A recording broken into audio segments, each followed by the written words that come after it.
Il avait pourtant vu très clairement ce que montrait le scanner. Dans la valise en cours de contrôle apparaissaient non seulement des objets interdits, mais, à en juger par leur forme, il s'agissait même d'un dispositif chimique extrêmement dangereux, possiblement une bombe diffusant un gaz toxique. Et pourtant, cet agent de sécurité a laissé le passager passer sans même lever le petit doigt. Car, à cet instant précis, une voix glaciale dans son oreillette ne cessait de le prévenir, au moindre geste suspect, sa petite amie serait exécutée sur le champ. Tout avait commencé quelques heures plus tôt, lorsque Jason, chargé du contrôle des bagages, avait trouvé par hasard une oreillette qui semblait avoir été oubliée. Alors qu'il s'apprêtait à la remettre au service des objets trouvés, il reçut un message anonyme lui ordonnant de la mettre immédiatement à son oreille. Intrigué mais loin d'imaginer ce qui l'attendait, Jason obéit, et se retrouva piégé dans un plan d'une précision effrayante.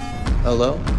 One bag for one life. L'inconnu, d'un ton menaçant, lui expliqua qu'il devait suivre toutes ses instructions à la lettre afin de garantir qu'une valise ornée d'un ruban rouge, transportée par un complice, puisse passer le contrôle sans encombre. S'il refusait, sa compagne Nora, enceinte de plusieurs mois, serait abattue. D'abord, Jason crut à une mauvaise plaisanterie d'un collègue. Mais il abandonna vite cette idée, l'homme connaissait absolument tout de lui, y compris des informations strictement privées, comme la grossesse de Nora. Ce n'était clairement pas un canular, c'était un guet-apens minutieusement préparé. Prise de panique, il tenta de garder son calme tout en prétextant poursuivre la conversation, et composa en douce le numéro de la police sous son bureau. Mais il avait sous-estimé la vigilance de son interlocuteur. Hang up the call, or we execute your girlfriend. Terrifié, Jason dut finalement raccrocher, incapable de risquer la vie de la femme qu'il aimait. Contraint et résigné, il enferma son téléphone dans un casier comme on le lui ordonnait. Pourtant, il n'abandonna pas, il activa discrètement sa montre connectée, espérant qu'elle transcrive leur conversation et envoie un message d'alerte. Peine perdue, l'homme s'en rendit compte instantanément. Reach down and cancel that text right now. Après l'avoir obligé à verrouiller sa montre elle aussi, Jason comprit enfin que les terroristes avaient piraté l'ensemble des caméras de l'aéroport.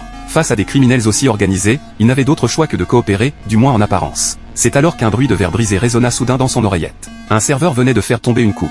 Jason eut une révélation, si le micro captait ce son, c'est que le maître chanteur se trouvait forcément à proximité. Il arrêta immédiatement le tapis roulant et se concentra sur les bruits ambiants. Un bébé qui pleurait, une console portable. En recoupant les sons, il parvint à déterminer la zone d'où venait la voix. Un homme en sweat noir et casquette, installé au comptoir, devint rapidement le suspect principal, son rythme de mastication correspondait exactement aux bruits entendus dans l'oreillette. Pensant tenir enfin une chance de reprendre le dessus, Jason élabora un plan en quelques secondes. Sous prétexte de contrôler un bagage, il alerta discrètement un agent des forces de l'ordre. Puis, à l'aide d'un stylo à encre invisible, il demanda à un passager sa carte d'embarquement et y nota les informations concernant le terroriste, dissimulant le geste derrière un sac à main. Il remit la carte au policier, lui demandant de la vérifier attentivement. Après avoir passé la lumière sur la carte, l'agent comprit immédiatement la situation. Jason crut alors que la partie était gagnée. Mais lorsqu'il se retourna, l'homme en noir, installé quelques secondes plus tôt au comptoir, avait complètement disparu.